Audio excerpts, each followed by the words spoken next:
Hey everybody, welcome back to Disc Week News. This week we're talking about Music City Open, or as I keep mistyping on Twitter, MSO. It was a weird, gross week, right? So let's just get straight into it. Let me make sure everything's good on screen record. Everything's cool. Cool, let me know if you can't hear anything, if anything sounds funky. As always, I'll pretty much be responding to people in the chat. Just let me know what you think. Let me know if the delay is too crazy, what needs improved, or maybe even whatever we're talking about on on topic. So the obvious winner, we had Niklas Antala come through with a total of -26. He came through at the very end. It looks like he was like, I didn't catch all of the last round. I had to kind of fast forward a little bit. And I don't think he wasn't scheduled. Like, Paul McBeth was winning the first 5 holes of the last round. Let me double check. We can pull up my screen share here and get you guys involved.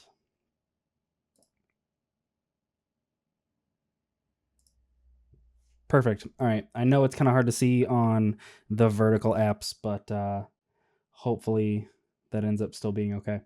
Cool. So as always, like I said, we had Niklas over here with just an insane 1082 last round. Like, that's, if you're close, 1082 is probably almost always going to do it. McBeth, like I said, into the last round, they were both 6 down through 6. And I think Paul McBeth was up like 4 or 5 strokes. I think maybe it was 3. Might have been 3 or 4 strokes. But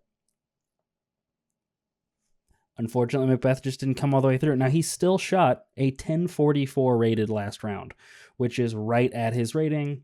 Not bad, right? But I mean, again, a 1060 rated round is insane. Gannonburg came through with that 1082. Both, actually, him and Niklas both shot 13 down. I didn't realize that they were the same. And Bird did it with a bogey, and they kept cutting to him on coverage, and it was obvious. Oh, by the way, so it turned out, so Burr at, excuse me, small cough. I apologize. It turns out Burr had been injured. I think he injured himself stretching or warming up, and that's why he was wearing that knee brace that last round. That is, I think when you pop on Jomez back 9, I think Germ kind of goes through and clarifies that. Make sure nobody's not missing anybody in the chat. I really hate that the vertical apps don't allow me to just filter by comments, because that would be too good. It disappeared. Yeah, I don't know. Sorry, I can't filter by comments, but I'll still do my best to reply to you guys. Okay. Let me go just scoot over here to MPO. Cool. Austin Turner was super fun to watch that last round. Seeing a lefty, I mean, that's a pretty lefty-friendly course, I feel like. So that makes a lot of sense. He did really well. And he has a really killer forehand. Let's see. Ezra Robinson did not perform great. He was on that final card. Not his personal best. I think he only shot like a 1019 rated round, but the weather was so bad. Like, they would cut to these random shots of people over on the side, or like in the greens, especially. I forget what hole that is. Maybe hole 12. Andrew Marweed cashed like a 35-footer, and it was like it was an elevated basket, and the pillar it sits on, I guess we'll call it, was covered in mud at the bottom from when disc would people would hit and then splat on the ground. So it was like the bottom quarter of it was covered in mud. It was disgusting.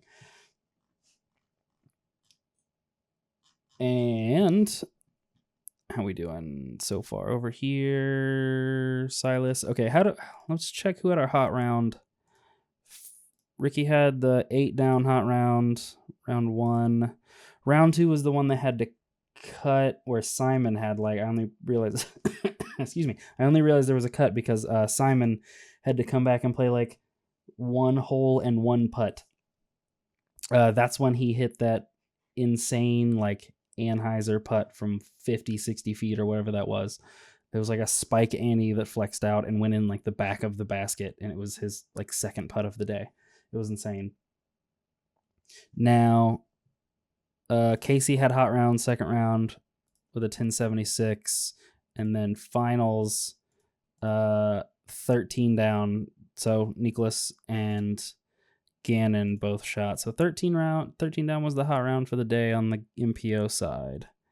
Pretty crazy. Let's go ahead and just go over some like our big main stats for the round and see what happened the most. Let's go to all. I'm more interested in all for the most part because it kind of averages out everybody, because the weather was, so round 1 and 2 had kind of the same consistent wind, and then both days had rain or drizzle at some point. And then round 3, they had an opposite wind where everything was backwards.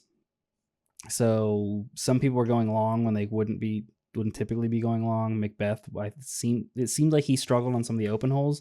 He was like, oh, that was a little shorter, and he still like skipped and rolled OB, and then putting back up at that elevated basket, he like went through the left side chains and it chained out. So that I think really killed his momentum. Even though his disc was like on the string for OB. Anyways, let's check our stats. Who had lowest OB of the day? Jeremy Colling, because he DNF'd. Paul Crayons had lowest OB, tied with AJ Carey, Grady Shue, Calvin, Noah, Wyatt. Makes sense. I don't think any of these guys made the cut. No. So, for those of you who don't know, there was a cut because of the weather. I don't think they had planned on originally doing a cut. So let's see. Is it going to show me on here in an intuitive way where the cut was? Maybe not. So top 44 was the cut for MPO. I think top 25 was the cut for FPO. And just double check, making sure I'm not missing anybody.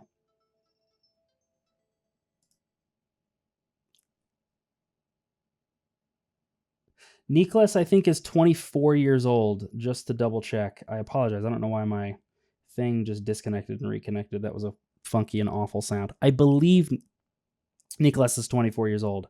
Something like that. Excuse me. I hope that answers your question, Shane. I'm pretty sure. Does it tell me when I click on him? No, it doesn't. But it's something close to that, because I think Simon talked to him after the Austin round, and I believe that was the age he was talking about. Maybe it was Jomez. I could be wrong. His putts were great, or his stats were insane. 1920 fairway hit in the weather on the last day was nuts. Nicholas's last round was an absolute clinic of how to play boring golf and still destroy everybody. Like, he's the most straightforward disc golfer right now. I don't know why I'm getting this. Apologize if anybody hears that. I'm getting this weird notification that's driving me nuts over on the vertical app side, and it's making awful noises. Let me know if it's disconnecting and reconnecting over here, guys. Also, over on the vertical app, please tell me if it's quiet. I don't know, because I'm also streaming on the YT app, and it seems okay.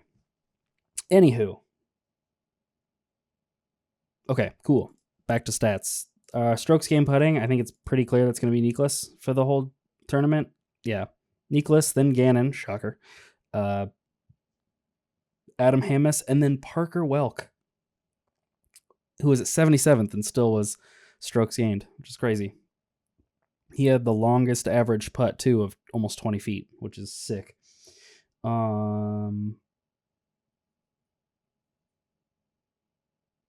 Thanks for liking and sharing the live. I appreciate you guys. So let's go to, what were we on? Who was C2? Brandon Brown, Isaac Robinson, Nicholas, shocker. Strokes gained C1X, Andrew Marweed, should be a surprise to absolutely no one. The best putter on earth. And I can still feel good saying that. Even though I don't think he technically was last year. I think maybe Yuli or Ezra was, but he's been so consistent the last 5 years. I can't put anybody above Andrew Marweed right now. Tee to green was actually Paul McBeth, who was almost 2 full strokes ahead of everybody.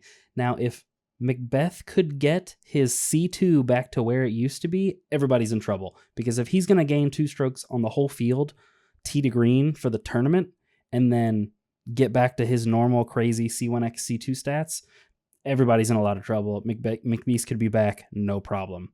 I just realized how crazy it was that McBeth was 4th. He was in 2nd for most of it till the back 9. And Nicklaus had over 200 feet more putting total than McBeth. That's insane. Well, again, McBeth had most tee to green, so he didn't have to putt as far typically. And I don't care about long throw in. Average putt distance, Parker Welch, Nicklaus, Gideon. Okay. Top C2 putter looked like Wyatt Mahoney, Matthew Alexander, Austin Turner, Kevin Longquist, our best C1X, Chandler Kramer, Ben Calloway. Wait a second. Am I?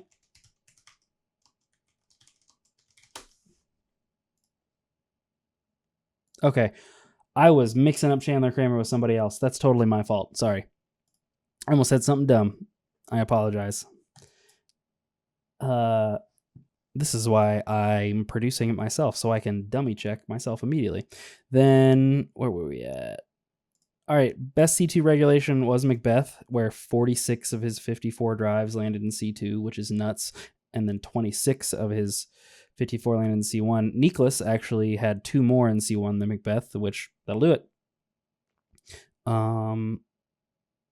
It's so funny. Gannon's way down here on these stats, like at the bottom. Now, weird. All right. Sorry, got a weird notification over here. I can go back to full screen, make it look a little prettier. And I mean, who's our birdie percentage? Nicklaus. To no one's surprise. What's funny is McBeth had just less bogeys. McBeth only had, what, 1 bogey? 2 bogeys the whole tournament. And 1 double bogey. And Nicklaus had 6 and 0. So, genuinely, like, McBeth just needed to convert like 2 more and he probably would have came through on that one and had kept his momentum. Any other crazy stats we need to check on this one? Doesn't look like it. I can go ahead and pop out. Does this tell me how long I've been streaming? Okay, good. Let's go to FPO. Obviously, our FPO winner was... Why did it pull just this? Oh, because it's the playoff. Duh. We had Kristen Lott come through and win. It was a weird background where everybody thought that Silva kind of had it in the bag and she dropped it. But I don't think that's the case. She still shot 1 better than her other 2 rounds that last round. Not her fault that Kristen came through and shot a 10-20 rated last round. So, yeah, like Silva shot a -7, -7, -8, 7, 7, 8. Yeah, so can't be mad. Kristen just had a nutty second round and a really great. So like 10-40 that second round is just so brutal when you're the rest of the FPO field. Let me hop over to FPO stats. This whole like playoff thing here at the top is messing with me. Let's see, what did our top look like? So again, there was that weird cut at 24, excuse me. It was 24. I thought it was 25. Actually, was it? It was 25 because there's 2 tied at 24th, so that's why they had to do it. The other day I made the joke, like, why is the cutoff 25? You'd have like a card of 5. That doesn't make any sense. That's why they did it. I didn't pay attention to the bottom spot. That's when I said it. And some notable names that didn't make the top 25. Henna Blumroos, Taylor Chochik. I'm not saying her name right. Rebecca Cox, Paige Pierce, Holly Finley, Madison Walker.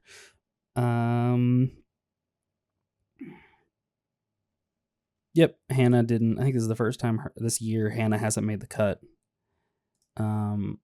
She said it herself. The weather was brutal, and she doesn't necessarily play the best in bad weather. I don't blame her, because those conditions were disgusting, and getting footing when you're like just getting comfortable is brutal. So,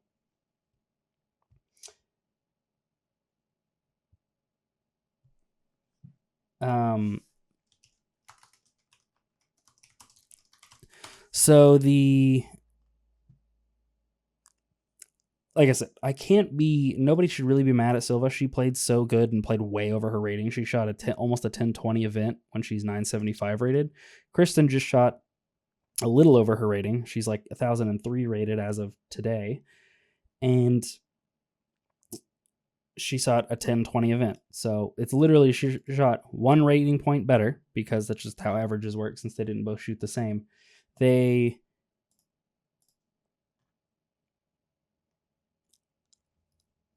Kristen just had to play a little better than her average, and Silva had to play way better than her average. Like, just some quick stats on FPO, just so you can compare the two, Kristen and Silva.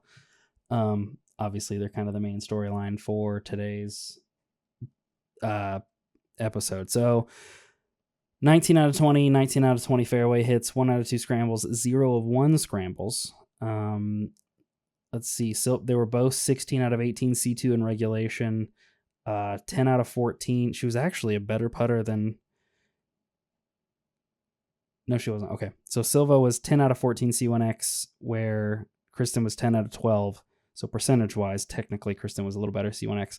And then C2 putting, Kristen made 2 out of 6, where Silva made 0 out of 3. Now, C2 is going to be big for FPO. They very clearly don't emphasize it enough when I think it's one of the most important stats for FPO right now. If you can convert, you don't have to be crazy tee to green necessarily, unless you're trying for C1X. But if you can be great at getting to C2 and then cashing those C2s occasionally, even getting like 5 a tournament would be crazy for FPO and would put you really far ahead of everybody else in those stats. We can go ahead and check those stats. Who was our biggest C2 putter? Chantel Badinsky and Paige Shue, Katrina Allen, Ratana. Okay, so the most C2 putting looked like it was made was 4 for the whole event.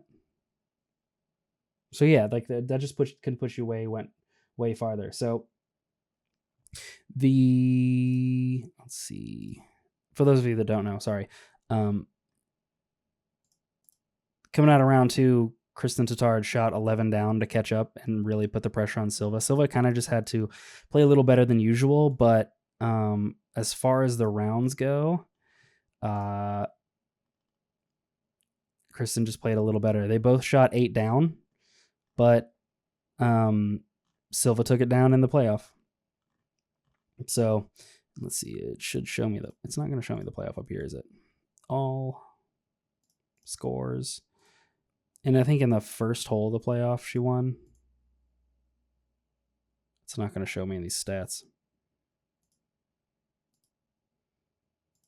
Anyways, like I said, the weather was so bad, it's hard to like put anybody at fault. It's like when weather's this bad, it's going to mess up like who's your average, because some players just play better in the weather. Somebody was talking about it today.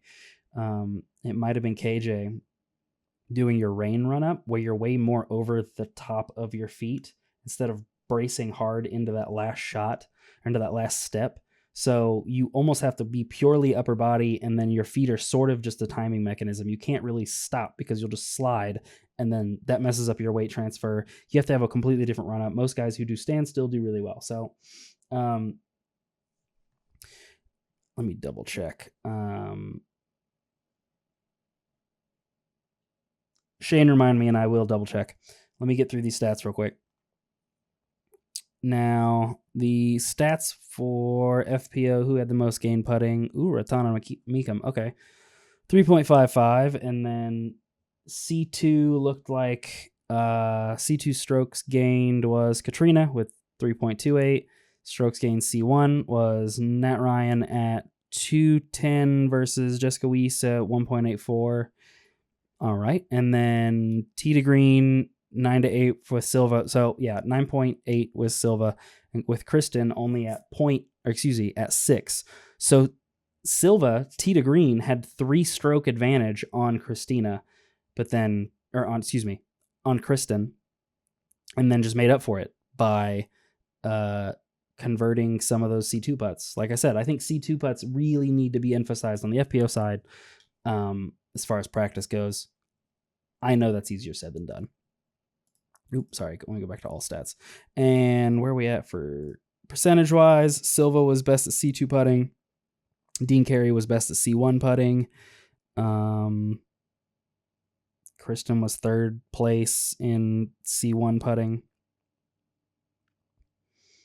Oh, I guess for the whole tournament, Silva hit 6, 6, 5, 5, 4, 4. Okay, yeah. So like I said, if you can just convert like 3, if you can average like 3 around in FPO C2 putting, you're going to be way above the rest of the field.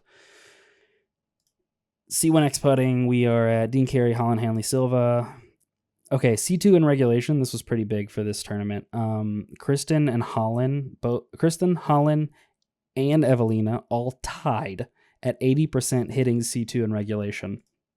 And then C1 in regulation, Kristen, Silva, Evelina. So that's obviously like the biggest stat because you almost have it in order of who won. Pretty close is your C1 in regulation, obviously. Makes a lot of sense. And then our park percentage was Kristen with 7 out of 54 parked. Holland was right there. Holland finished 3rd. She had a really good tournament. Kind of sneaky over there because she shot 2 down, 4 down, 10 down. So she had a 10-30 rated last round and was just lights out. She was 7 out of 7 C1X. Converted at the scramble, 19 out of 20 fairway. I don't even know if she had the C2 putt. No, 0 of 5. So, see? She converted just a couple of those. Yeah, 1035 rated last round's nutty. She shot a 1,000 rated event where she's only 986 rated. So she was right there, honestly. As far as like how the stats played out and who won. How's it going, Joel? So I just wanted to double check those stats because there was something else funky. Let's go over course stats real quick before I move on. I will actually do a quick Google over here. Oh, shoot. What was it doing? Also, let me know if you're playing Skip Ace. I've been doing a year-long league. So far, so fun. Just interesting. We have 14 people playing in our Skip Ace league. So once we got to like the last couple rounds, it was a slow start. They're slow pickings for everything. So the next event is the DGPT Grip EQ 43rd Kansas City Wide Open presented by Underpar. So Kansas City Open. That's our next event. Sorry, somebody had asked. I wanted to double check and make sure that I wasn't about to say something incorrect. Hey, YouTube guys, let me know if I'm too quiet. Cool. So get back to my comments. All right, course stats. Let's go over course stats.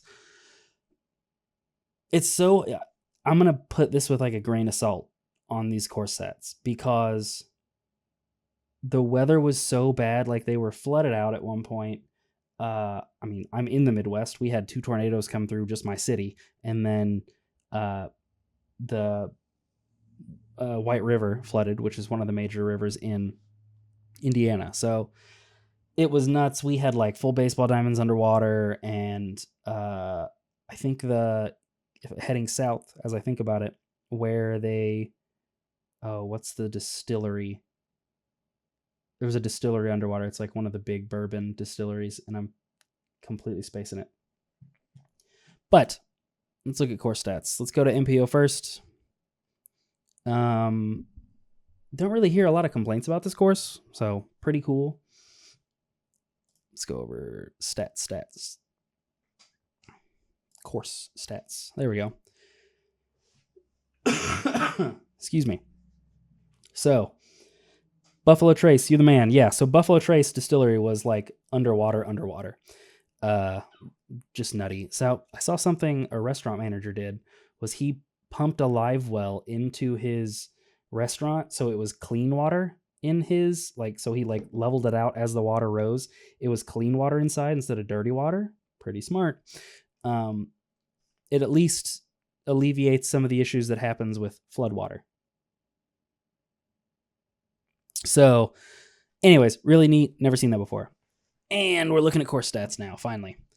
Let's see if it's like noticeably different from round 1 to round 2. It probably is. Round 1, round 2. So round 3 looks like it played a little easier. Not bad. I really wish, it's one of my big complaints about this, the way they manage their information on here is I can't click all for course stats. Just average, combine all 3 days together. And then like when I hover over it and click like, oh, who got an eagle? It'll just tell me like if the same person eagle, have their name eagle on there twice. If that makes sense. So, all right, looking at stats. This course doesn't have a ton of like scoring separation. It's not hyper difficult even in this weather. Like 2 people shot 13 down, right? It was Gannon and Niklas, I believe. Let me go back to stats. I'm sorry. Yeah, Gannon and Niklas both shot 13 down in that disgusting, like rainy, not super windy, gross and muddy. So like this course might be a little bit on the easy side nowadays for our pros, but how many holes do we have? This is the metric I use for those of you who are just checking in.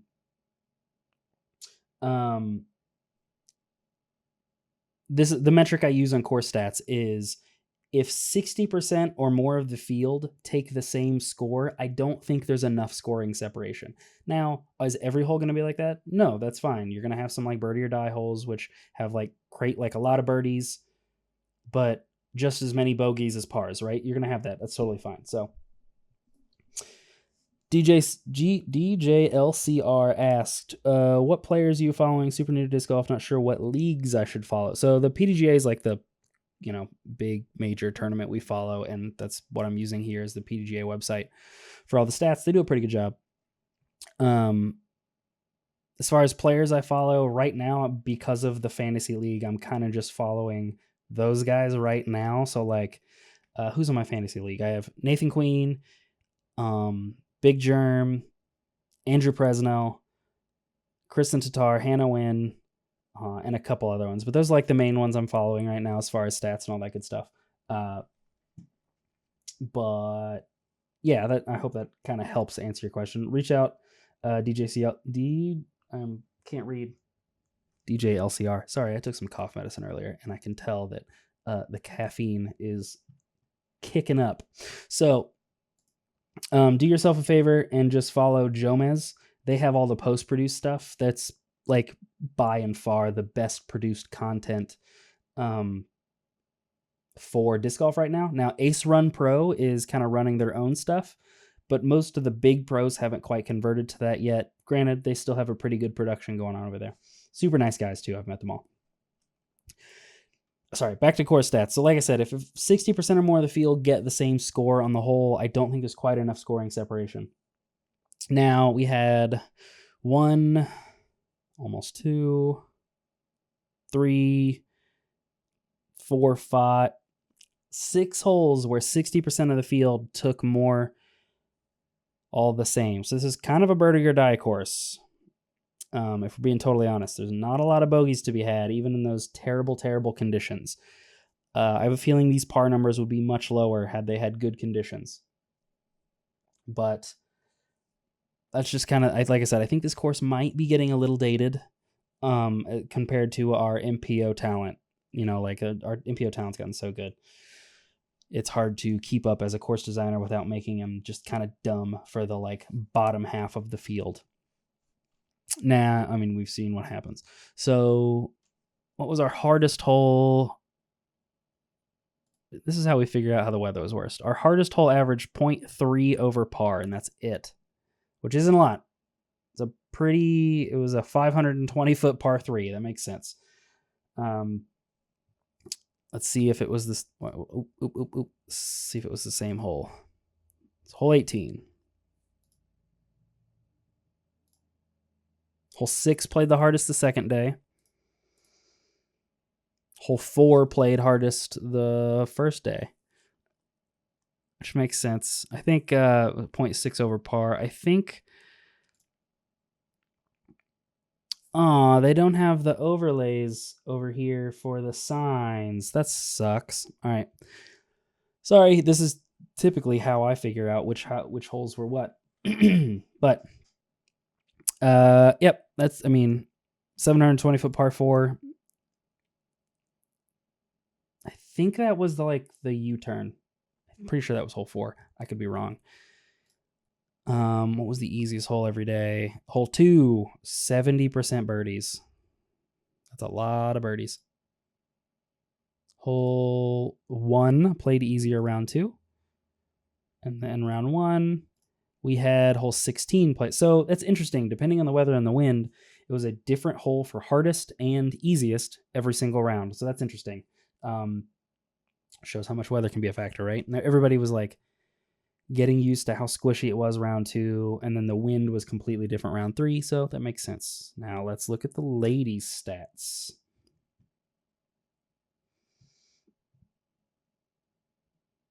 Let's go to finals. I always, like I said, I try to kind of judge the course off the finals as long as the weather's not drastically different, because then they've had the most time to play the course. So usually they have it figured out pretty good. 70% of the field parred hole 1. So we had 1, 2, 3, 4, 5, 6, 7, 8, 9, 11 holes had 60% or more of the field take the same score. Now, there was a cutoff, so it is hard to judge. I totally spaced that. With that judge, it does kind of fudge the numbers a little bit. Let's check round 2. Let's see. 1 over par, 0.3, and then... Okay, they were about the same. Let's see, we had almost 1, almost 2, 3. So about the same round 2, about the same amount of people percentage-wise of the field took the same score, which I'm not a big fan of. I think, what was it, last week, the Open in Austin had it was 3 or 4 per round, how many people were averaging par, so... not averaging par, where 60% or more of the field took the same... Excuse me, where 60% or more of the field took the same score. What was the easiest hole on the final day? Hole 16, hardest hole. Hole 4, makes sense. Tough hole for FPO. Easiest hole, day 2 was 16, hardest hole 4 again. Hardest was hole 4, day 1. Easiest was hole 13. It is a 700-foot par 4. I am pretty sure that drives me nuts that I can't look up. You know what? Here's what we're going to do. We're going to cheat. We're going to cheat it. We're going to cheat it. If I go to my YouTube, I'm going to go find it real quick. I'm going to go find the hole. Sorry. It's going to drive me nuts what hole 4 was. If I go to my subscriptions, obviously I am subscribed to Jomez.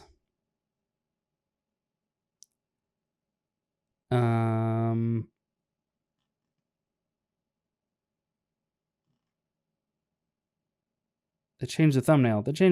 There we go. All right, so FPO hole 4 was...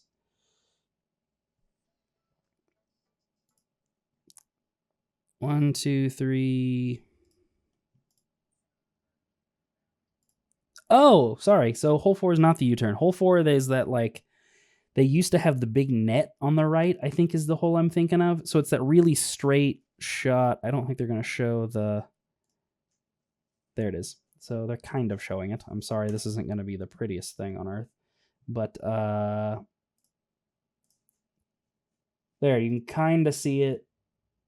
The little map icon right here. It's the really straight 700-foot shot. So when it's windy, and you could tell by these banners, it is windy.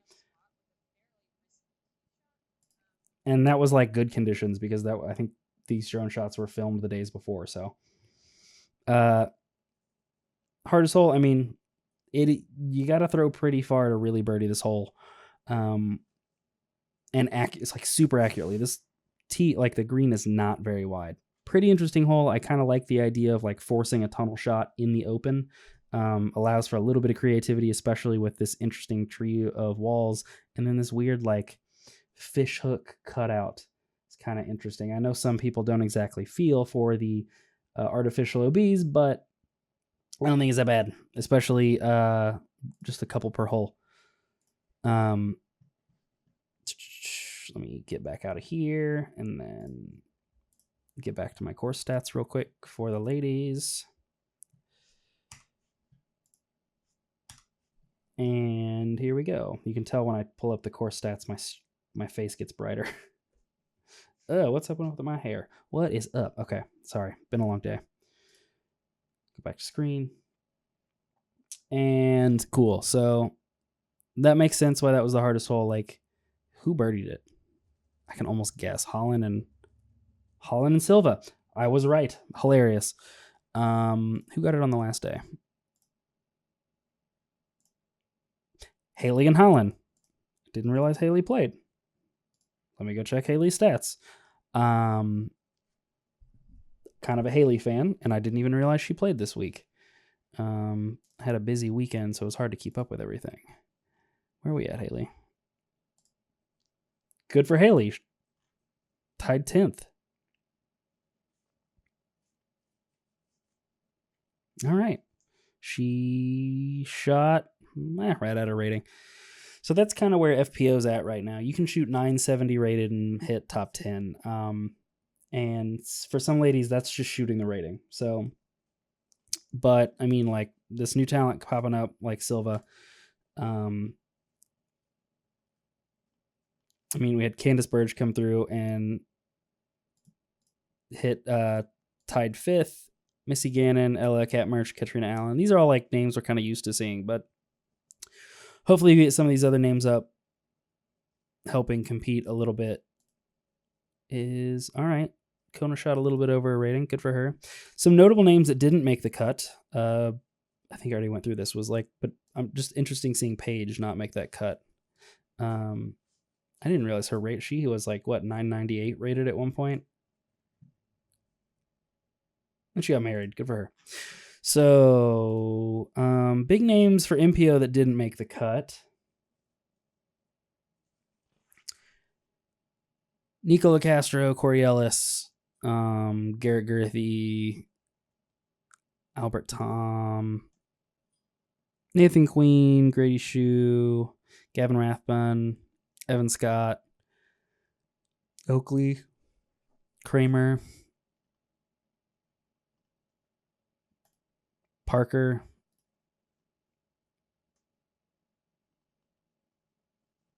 Burridge, Fish, and then Germ had to drop out. I don't know exactly why Germ dropped out. Please let me know if you do know. I think he had a back injury. He's killing me in fantasy. Colton had to drop out too. I didn't see that. Tristan Tanner. I hope Tristan's okay. That's brutal. He shot a 970 event. He's not been playing super strong this year. That might be his worst finish. Cool. Let's move on to, I guess, hop over to our next topic. Now, this was kind of a... Is this going to open properly? Probably smarter for me to just copy and paste this.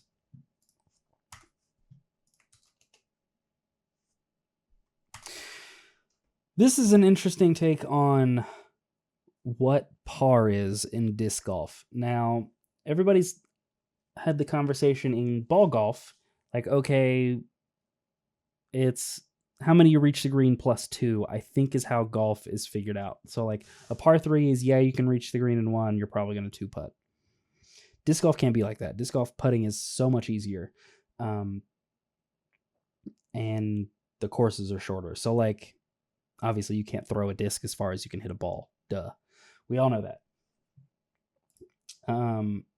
So this is just kind of like an interesting explanation on what the PDGA believes it is. It's kind of about setting a standard for a player's performance when they show up to a hole. Now, what's interesting is most people aren't pros. Like, what people we're watching are the 1%. So you kind of have to set, and there's no like set standard for what a par is in disc golf other than what the field averages typically is what most course designers average things off, but they kind of have to go by their best guess when they are setting up a course. Now, sorry, my chat closed. So when it comes to course design, for me, now I manage one of I think it's like the top 15 courses in the state of Indiana now. It was top 10 before COVID, and then we had a lot more courses show up. But since then, we've added basket signs and all kinds of good stuff. So we just need people to update their ratings. Something fell. We set up our par based up what the target difficulty is for the course. Now, pretty much everything is a par 3, right? In disc golf, you could play it as a par 3, and I actually respect that a lot. Just figuring out average is a little bit harder when you're looking at like a course design aspect, right? A tournament like statistics things, like it's a little harder if everything was just a par 3, even if people were taking 6s on holes. So we like to set up ours based on like, my course is, our course is kind of aimed at that like MA2 level. Now that means there's some MA1 guys who are driving the greens mildly consistently on par 4s, and like getting some eagles where most MA2s maybe wouldn't be. Now we're in the middle of making a layout that kind of makes some of those difficult, and where it changes the pars, especially like some of the holes, the only thing that changes is the par. But that's what par is about. It's about like figuring out what your performance is going to be. It just sucks because we don't have a standard in creating what par is. Now, the big thing is like, okay, there's like spectator created interest, tournament directors benefit from. Let me zoom in a little bit for you guys. There you go. That's so much better. I didn't realize that looked that good on the side of when it was full screened. There we go. Spectator interest, fans can track players, and you can figure out group. Like, you can still track people. We have an app for that. Tournament directors, because greater ease of noticing score anomalies, sure, but then you could still figure out like an average system. We don't have to necessarily use the golf system. Kind of devil's advocate on that one. Par is the score that an expert disc golfer would be expected to make on a given hole with errorless play under ordinary weather condition. Now, I've never read that before, and boy, do people not adhere by that. Par is the score that an expert disc golfer would be expected to make on a given hole with errorless play under ordinary weather conditions. So does that mean there should be par 2s? That reads a lot like there should be par 2s. Expert level skills and divisions. For each division, the appropriate disc golfer. Oh, okay, so they separate it by division. For each expert division, appropriate expert disc golfer will be represented player better than most, but not the best in the division. Okay. So gold players are like MPO, MP40. What is RPA? Ratings pending. I don't know. RAH. I'm going to have to look what those are. I've never seen those terms before. If I have, they weren't abbreviated. Anywho, blue would be MP50, MP55, MP60, MA1, MA40. Makes sense. Pink, 930, FPO, score-based methods, and so on and so forth. Now, acceptable ways to set par. There are a number of methods which can be employed to set par. The methods then represent different approaches on setting par where useful in different separation. Yeah, sure, that makes sense. by expert opinion is probably what most people think they're doing. By hole length, some people set par by hole length. That's hard in the woods because, like, with OB turns and that kind of thing, average score and scoring distribution are probably the two most popular, especially on like the big courses. We've seen like the Memorial, that was like so many pars were adjusted where 16 down was the exact same raw score as McBeth shot when he shot 18 down. So we've seen that happen. Okay. It's just an interesting way for them to talk about. I don't think whoever set this up realized they have the same heading twice. Acceptable ways to set par, acceptable ways to set par. TC, I'm in the local Indiana area.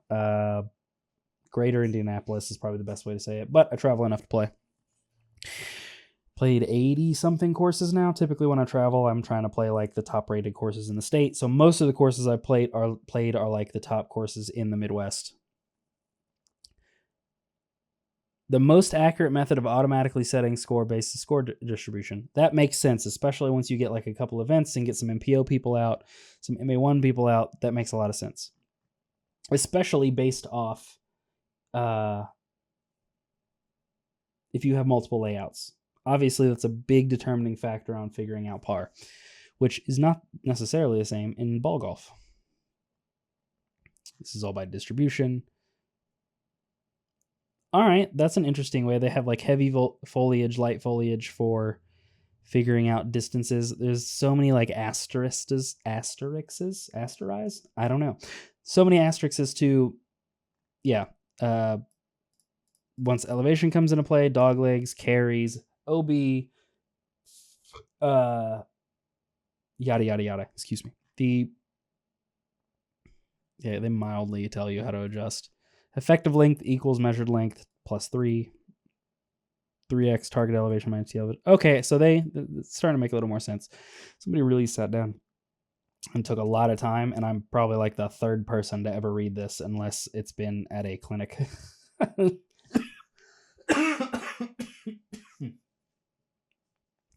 Getting over something, and the cough is the only thing that hasn't gone away. I super apologize. There we go. I should probably put a hotkey on mute. I apologize. Yeah, I played Deer Lakes. Deer Lakes, just north of Pittsburgh. That course is like just a couple changes away from being a pro level course. Some safety issues on that course that kind of come to mind. It was a lot of fun. It was beautiful. All in all, probably one of the top 15 courses I've ever played. Pittsburgh's a cool city too. I always like Pittsburgh. So the maximum throw lengths in feet. This is what they hold on, what? Determine the effective length of drives using the maximum distances if allowed following the table to then add 2 throws to get par. To be very clear, when I added this like link to my like talk about on the podcast, I didn't realize this went past this. I am 1/6 of the way scrolled down. So nope, Deer Lakes was the only one I played when I was up there. It was kind of just a pass through. That's so crazy. Okay, so what are they talking about when they're determining maximum length in feet? Then add 2 throws to get to par. Using maximum distances following the table, determine the expected number of throws to get close.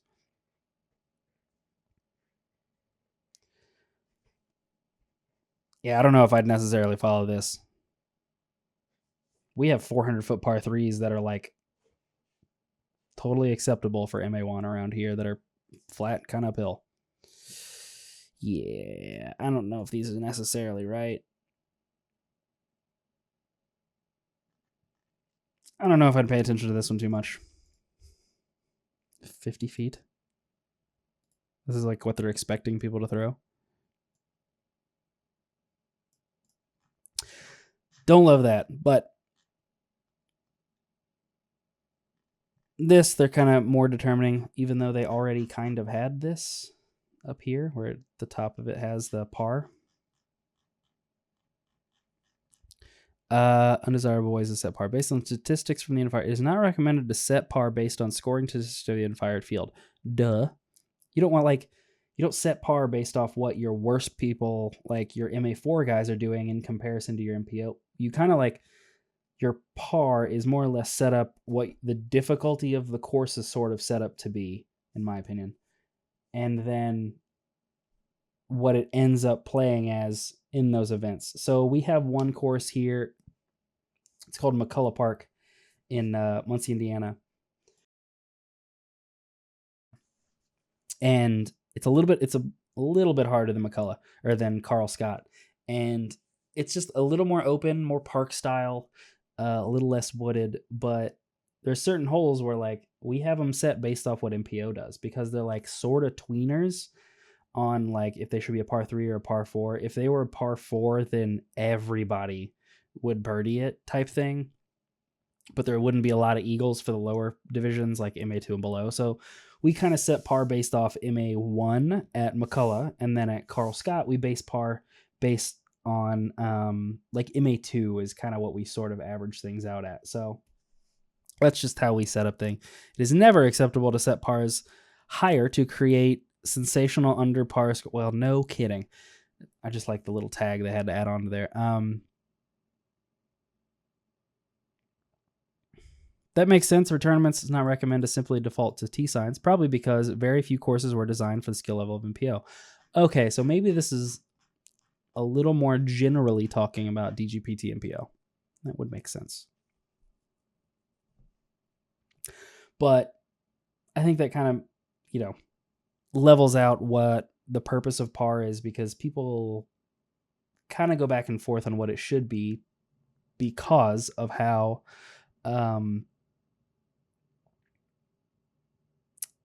golf has sort of set it up. And it's not a smart way to do it. If we do amount of time it takes, because putting's so much easier in disc golf, if you try to set up par based off how long or how many it takes to reach the green and then +2, we'll have things get weird in disc golf, especially. We have shorter but more drastic elevation changes, as to where golf is more open. So it's you can be a little more consistent, where we have some are way open, some are way wooded. And it's just a little bit more drastic changes in disc golf. And of course, obviously, we're not striking a ball. We are throwing a disc. At the end of the day, the comparison of disc golf dies when you break it down. Because yes, it is a type of golf because we're using golf scoring. We're trying to get the thing in the least amount of strokes possible.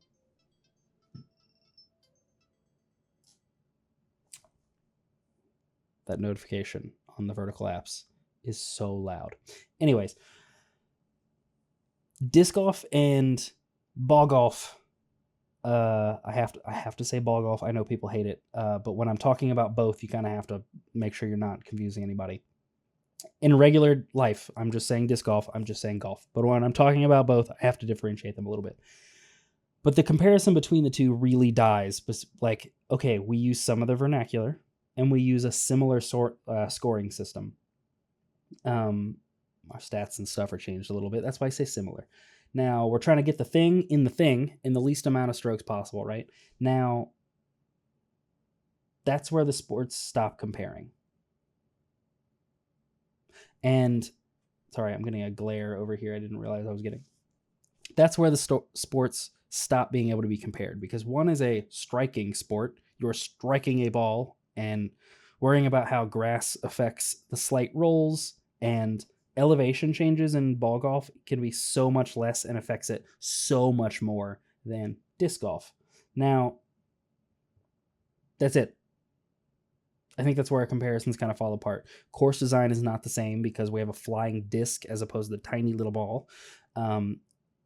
We're playing way more wooded areas because disc golf is more about shaping in flight than golf itself, obviously, because our clubs are our discs themselves. So overstability changes things a lot. Now, yes, I understand in ball golf, you have your different angles and wedges of angles of club face, but it's not quite the same.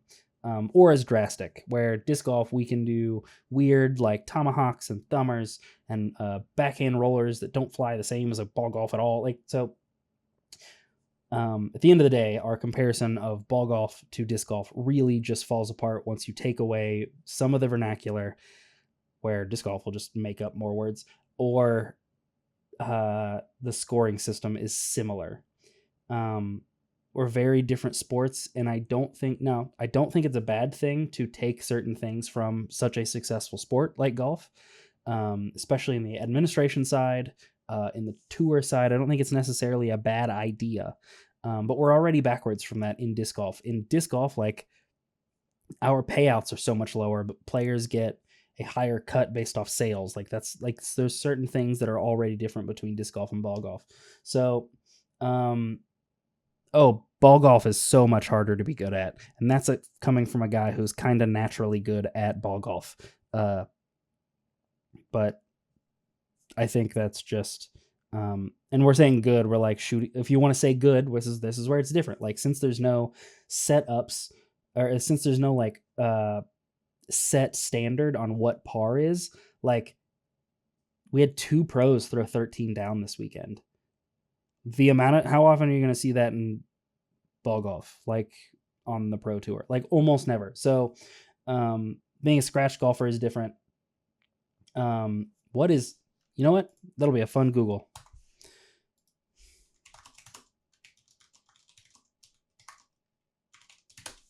Tiger Woods' best round was a 59 at his home course. The week before Masters, it was a 13 under. I think that kind of helps prove my point. But like I said, there's no, like, we don't have a set standard necessarily on what the pars are. So things are a little bit different. That's just my opinion. Like I said, did my light die? Yeah, my light died.